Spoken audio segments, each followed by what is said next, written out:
2001లో నేను పడిన బాధలు, కష్టాలు, కన్నీళ్ళు అవన్నీ నాకు తెలిసే ఉంది. అయితే దేవుడికి మొదటే తెలిసినది. నేను ఒక డ్రైవర్ని. మేము స్వాస్థంగా ఉన్నది చిత్తూరు డిస్టిక్లో. అయితే కూడా నా కన్న తల్లి అమ్మ, మా తండ్రి లేడు, చనిపోయినాడు. ఆయన చనిపోయి 40 సంవత్సరాలు. ఇప్పుడు మా అమ్మకి 97 సంవత్సరాల వయసు. అయినా కూడా మన దైవజనుడు ఓబిడి నుంచి వచ్చినట్టు మన ప్రసాద్ పాస్టర్ గారు ఇప్పుడు ఒక నెల ముందర నేను ఒక హైగారితో ఆయన ఉపాస ప్రార్థన ఉన్నప్పుడే నా తల్లిది కంటి ఆపరేషన్ ఉంది శివమొగ్గ డిస్టిక్లో. కంటి ఆపరేషన్ ఎంతోమంది అక్కడ 20-30 మంది ఇదే వయసు వాళ్ళు పోతే అంత రిజల్ట్ ఒక సుమారుగా మంది అయిపోయినారు. అయితే ఇక ఒక ఆయమ్మ కొంత సుఖాలు ఆయమంటే లమ్మాని ఆయమ్మ ఒకటి ఊరు 2 మాత్రము కేసులు అక్కడ దేవుడు కృపతో నడిపించినాడు. 97 సంవత్సరాలైన ఎమ్మకి బీపీ షుగర్ లేక దేవుడు ఉన్నది అని మాకు తెలిసే ఉంది. అయితే కూడా దేవుడు తీసేసినాడు. కంటినదురు లేకున్నది. సంతోషంతో నాకు దేవుడు కంటినదురు ఇచ్చిన అయ్యగారు కూడా మంచి ఉపవాస ప్రార్థనలు. మన ప్రసాద్ అయ్య గారు నాకు చాలా ఇష్టం అంటే నా సాక్షి 2 కిడ్నీలు కూడా నాకు పేలరని చెప్పినట్ట ఒక దినములు నాకు.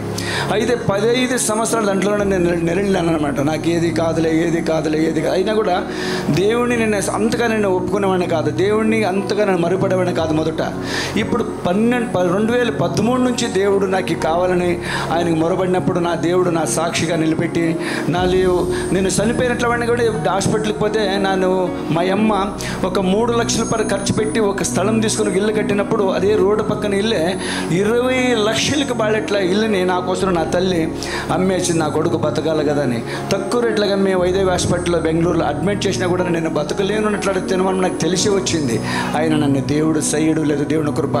ఆ ఇల్లు నమ్మేసుకున్నాము. నా బతుకంతా చాలా చిల్లైపోయిన పరిస్థితుల్లో చాలా ఘోరమైపోయింది. నన్ను ఉండే ఇంటిలో ఉన్నట్టు వస్తువులన్నీ తీసుకొని ఒక లారీ లోడ్ చేసుకొని నా చుట్టాల ఇంటికి వచ్చినప్పుడు కూడా అక్కడ కూడా నేను ఉండాలంటే నేను బతకలేను కదా అన్నప్పుడు నా వస్తువులన్నీ గాడరంజు పెట్టి, కుర్చీ నుంచి పెట్టి, నీళ్ళు పెట్టే పైపు నుంచి పెట్టి, ఆ తర్వాత ఏదేదో రకరకాల నా ఇంట్లో టీవీ నుంచి పెట్టి అన్ని సంవత్సరాలు మంచం నుంచి పెట్టి నేను అమ్మేసుకున్నాను. అమ్మేస్తే ఎందుకంటే నాకు అన్నీ ఇళ్ళ మీద డబ్బులు పోయినాయి, నేను బతకలేని స్థితిస్థితులు అయిపోయినాను. అవన్నీ అమ్ముకున్న తర్వాత ఇంకా నేను అప్పటికే నా దేవుడు 2013 చెప్తున్నాను కదా, నా తల్లి నాకు సాక్షి చెప్పింది. నా తల్లి ఏమని చెప్పిందంటే, అయ్యా యేసయ్య గొప్పవాడు తండ్రి, ఆ యేసయ్య నమ్ముకుంటే మనం బతుకుతాము. నువ్వు పోతున్నావు, మోకాళ్ళు వేస్తున్నావు, మోకరిస్తున్నావు, వస్తున్నావు, తాకుతున్నావు, ఇది కాదు కొడుక, స్పష్టంగా నమ్ముకో, దేవుడు నిన్ను సాక్షిగా నిలబెడతాడన్నప్పుడు నా తల్లి 2013లో నాకు సాక్షిదారి. నా తల్లి నాకు గొప్ప సాక్షి బిడ్డల తల్లి. అయినా నేను బతకలేని పరిస్థితి, 2 కిడ్నీలు పోయినప్పుడు అమ్మా నేను బతకలేనన్న పరిస్థితుల్లో కూడా మన మోసయ్య పాస్టర్ గారు 2021లో ఇదే గంగావతి నాగరాజు డాక్టర్ దగ్గర తీసుకుపోయినప్పుడు నేను బతకలేను. కరోనా మంచి స్టార్టింగ్ కరోనా. ఇక అక్కడనే పోతే కరోనాలో చచ్చిపోతే నా కుటుంబానికి ఏమైనా ఒక సాయం అవుతుందని ఈ నమ్మితులు పోయినవాడిని, నేను బతుకుతాను పోయినవాడిని కాదు. అయినా కూడా దేవుడు అక్కడ పాస్ట్ ఉండుకొని ఇది 3 లక్షల చిల్లర ఖర్చు అవుతుంది.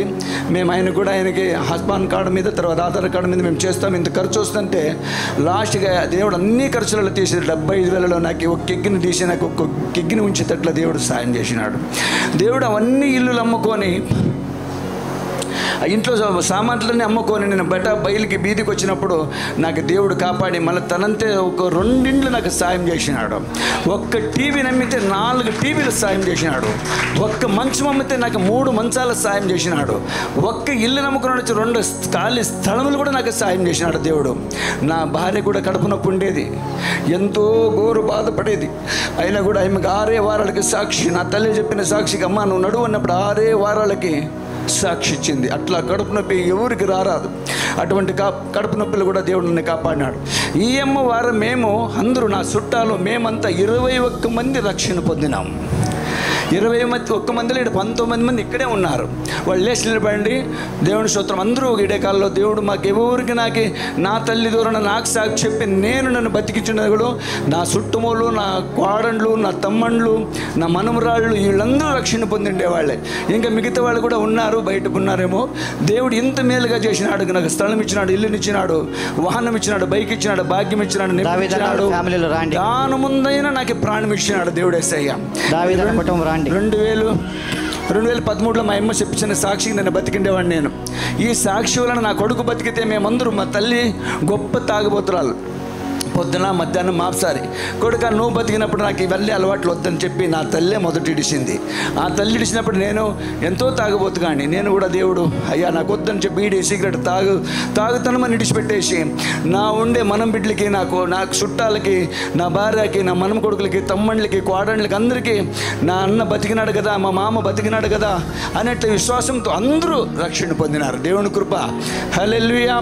ఈ సాక్షి నేను ఏం చెప్తున్నానంటే నా కష్టమనంతా దేవుడు తీసేసింది ఒకడే. మనుషులు నమ్మిన వ్యర్థమే, రాజులు నమ్మిన వ్యర్థమే. మా దైవసేవకుని ఒక మాట తలుచుకుంటుంటాను, మా మోసెస్ పాస్టర్ కూడా తలుచుకుంటుంటాను. ధనము సాయంతో పోయి ఎవరైనా సాయం చేసి బతికించాలంటే కాదు. అయినా కూడా మన ఉబిలి నుంచి వస్తున్న మన గొప్ప దైవజనం అనుకుంటాను మన ప్రసాద్ పాస్టర్ గారు. ఆయన్ని నేను ఎప్పటికీ అంతే. నేను ఇంకో మాట చెప్తాను, అది గర్వంగా చెప్పుకుంటాను. నేనంటే అందరూ ఎన్నో సేవలు చేస్తూ ఉంటారు. ఈ సేవ మొదటిగా ఆయన అక్కడ తగడు రూమ్లో ఉన్నప్పుడు చూసింటే ఇంకా అద్భుతమైన కార్యము.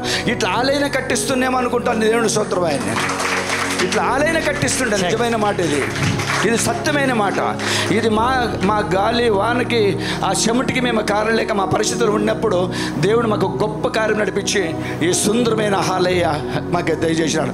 మోసెస్ పాస్టర్ కూడా కన్నీళ్ళు పెట్టి ఆయన కూడా ప్రార్థన, ఆయనకి ఇచ్చిన దానమైన బిడ్డ ఆయనకి ఇచ్చిన ఆయన కూడా మన పాస్టర్ గారు కూడా కన్నీళ్ళు పెట్టి ప్రార్థన చేసి ఈ సేవను అద్భుతమైన కార్యంలో మేమందరూ సంఘస్థలో కూకొని ఆయన మాకు వస్తుండే దైవజనుడు ఏమైపోతాడు 6 నెలలు 7 నెలల ముందర మా మోసెస్ పాస్టర్ గారికి ఏదో ఒకటి అపవాది శోధన పడినప్పుడు ఏమైపోతాడో మేము అనుకుంటే మాకు బలంగా ఇచ్చిన మన ఉబిలి నుంచి వచ్చిన మన ప్రసాద్ పాస్టర్ గారిని మాకు గొప్ప బలం ఇచ్చినాడని చెప్పి మేము యేసయ్య నామములో కూడా నేను దీన్ని అడుగుతుంటాను.